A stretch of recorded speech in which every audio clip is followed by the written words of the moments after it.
अस्सलाम वालेकुम स्टूडेंट, कैसे हैं आप सर? ठीक हैं, खैरियत से हैं? उम्मीद करता हूं कि आप बिल्कुल ठीक ठाक होंगे। स्टूडेंट, जैसे कि हम एलिमेंट की बात कर रहे थे, एटम्स की बात कर रहे थे, हमने मॉलिक्यूल देखे, फार्मूला यूनिट भी देख लिए हैं।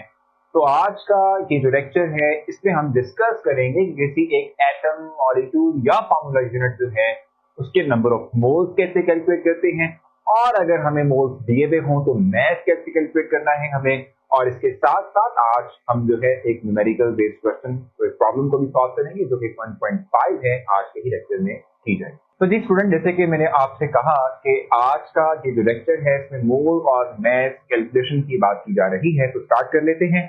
मोल मैथ कैलकुलेशन।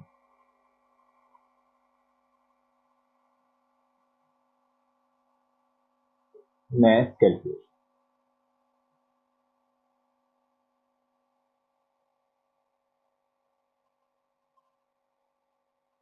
अब देखिए जनाब, अगर हम बात करते हैं मोल मैथ कैलकुलेशन की, तो सबसे पहले तो हम थोड़ा सा अपना जो कॉन्सेप्ट है मोल के एतबार से इसको रिकॉल करते हैं।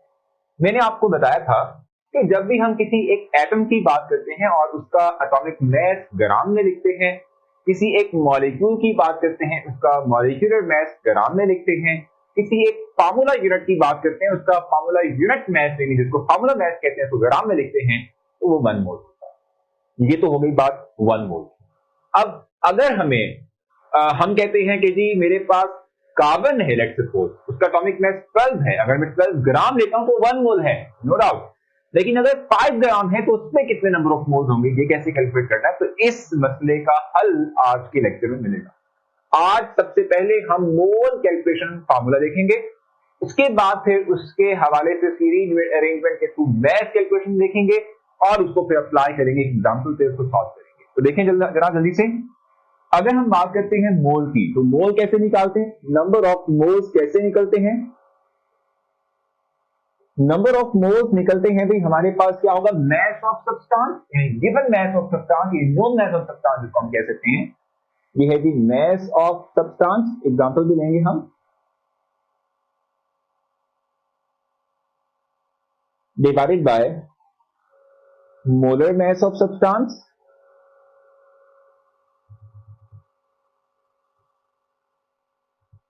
इससे आपके पास नंबर ऑफ मोल्स आ जाएंगे। ठीक है, mass of substance over molar mass of substance.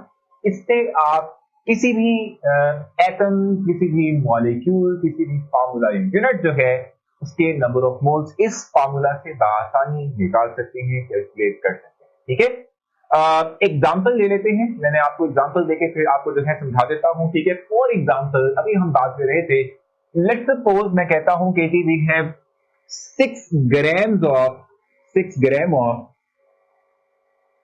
6 grams of carbon.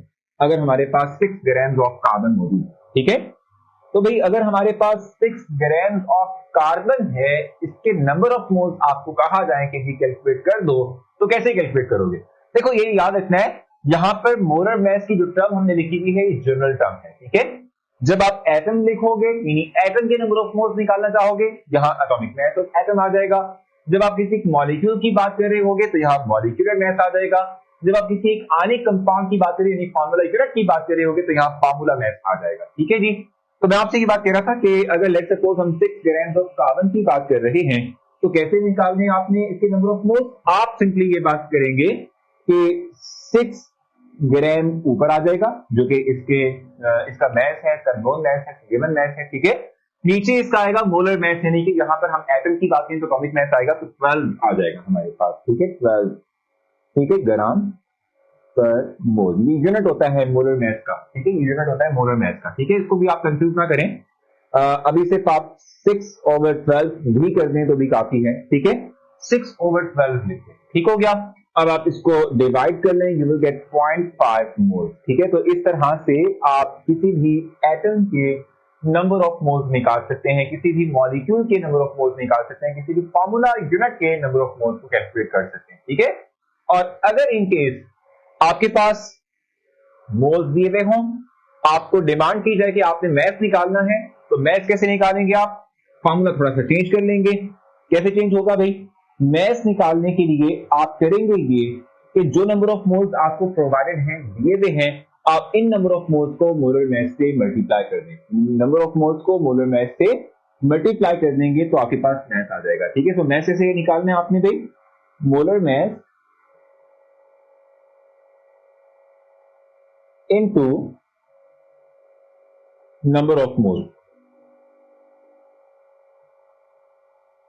ठीक है जी, नंबर ऑफ मोल्स को मोलर मास से आपने मल्टीप्लाई कर दिया तो आपके पास मास आ जाएगा। ठीक है, जैसे कि अभी अगर हम देखें तो 0.5 मोल्स आए थे हमारे पास कार्बन के, ये 0.5 हमारे पास नंबर ऑफ मोल्स हैं इसके कार्बन के। ठीक है, 0.5 और कार्बन का मोलर मास क्या होता है 12 होता है, एटॉमिक मास यानी कि मोलर मास इसका। ठीक है, तो 0.5 को अगर आप 12 से मल्टीप्लाई करेंगे you will and up with 6। ठीक है, और हमने देखा था कि 6 ग्राम हमने कार्बन का लिया था। ठीक हो गया, तो सिंपल ये है कि अगर आपने मोल्स निकालने हो तो ये फॉर्मूला यूज करेंगे, mall mass of substance over molar mass. ठीक है, और अगर आपने मास निकालना हो किसी सब्सटेंस का तो आप करेंगे क्या कि जो मोलर मास इसका है, एटॉमिक मास है, जो भी जो है आपके पास मॉलिक्यूल है तो मॉलिक्यूलर मास, या फार्मूला है तो फार्मूला मास। ठीक है, तो उसको मल्टीप्लाई करेंगे नंबर ऑफ मोल्स तो आपके पास मास आ जाएगा। ठीक है, तो ये हमारे पास फार्मूला जिसको आपको याद रखना पड़ेगा।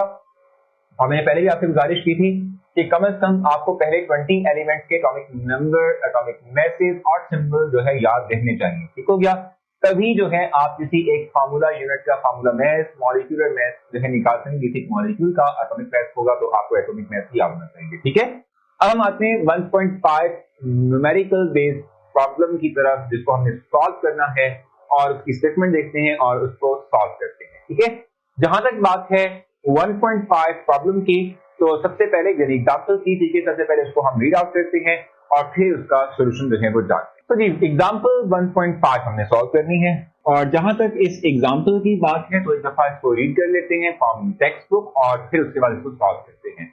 जैसे कि अगर आप बुक पे देखें तो बुक में स्टेटमेंट लिखी हुई है इसकी कि you have a piece of coal, यानी कार्बन, क्योंकि कोर बेसिक ऑफ कार्बन से मिलकर बना होता है। ठीक है, वेइंग 9 ग्राम, 9 ग्राम उसका टोटल मास है। ठीक है, calculate the number of moles of coal in the given mass, यानी कि किसी एक गिवन यानी जो गिवन मास आपके पास है इसके अंदर जो कार्बन के नंबर ऑफ मोल्स हैं वो आपने निकालने। ठीक है, तो बड़ा सिंपल सा एक हमारे पास एक एग्जांपल है, न्यूमेरिकल बेस्ड क्वेश्चन है। याद रखिएगा जब भी आप एक न्यूमेरिकल बेस्ड क्वेश्चन कर रहे हो तो सबसे पहले आपने हेडिंग देनी है गिवन डेटा।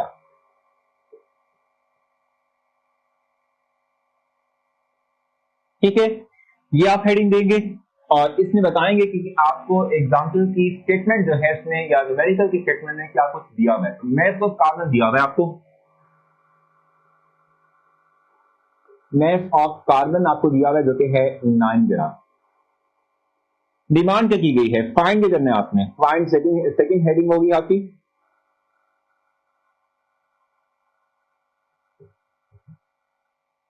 और इसमें आपने फाइंड करना है number of moles of carbon.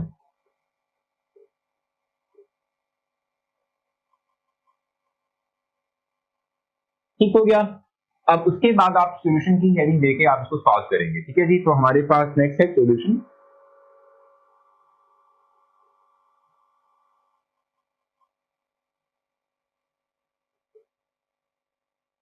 और बेसिकली इसमें हम स्टार्ट किससे करेंगे, सबसे पहले तो हम फार्मूला राइट करेंगे नंबर ऑफ मोल्स कैलकुलेट करने का, और उसके बाद फिर हम जो है उसमें वैल्यूज को पुट करते हुए इंसर्ट करते हुए उससे हम अपना रिजल्ट निकालेंगे। तो हमारे पास मोल्स कैलकुलेट करने का फार्मूला क्या था, अभी हम पढ़कर आ चुके हैं, मास ओवर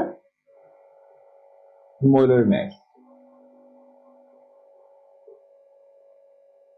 ठीक है, मास ओवर मोलर मास। ठीक है, अब अगर आप मास की बात करते हैं तो यहां पर गिवन मास आपके पास 9 ग्राम है, तो गिवन है 9 ग्राम ओवर मोलर मास। यहां पर क्योंकि हम एक एटम की बात करें तो मैंने आपसे कहा था कि मोलर मास का मतलब होगा कि एटॉमिक मास। अगर आप किसी एक एटम की बात करें तो एटॉमिक मास होगा। तो कार्बन की बात करते हैं तो कार्बन का जो एटॉमिक मास है वो 12 है, आप जानते हैं। ठीक है, तो 12 से इसको डिवाइड करेंगे, डिवीजन के बाद आपके पास रिजल्ट आएगा दैट इज 0.75। ये आपके पास नंबर ऑफ मोल्स है और यही इसका आंसर भी है, इसका सॉल्यूशन भी है। ठीक है, तो होपफुली आपने जो एग्जांपल हमने दी, जो हमने कैलकुलेशन की, समझ आ गई होगी आपको। आपको फिर से रिक्वेस्ट मेरी कि आप पहले 20 एलिमेंट्स जो हैं उनका एटॉमिक मास, सिंबल और एटॉमिक नंबर जरूर याद कर लें। उसके बाद फिर आप फार्मूला याद रखें। ये दो फार्मूला हमने आज डिस्कस किए, उनसे रिलेवेंट कोई भी न्यूमेरिकल बेस्ड क्वेश्चन आता है, स्टेटमेंट करके आप उसका आंसर लिख पाएंगे। तो अपना ख्याल रखें, क्वेश्चन हो तो आप जरूर पूछिएगा। नेक्स्ट लेक्चर में मुलाकात होगी, तब तक के लिए अल्लाह हाफ़िज़।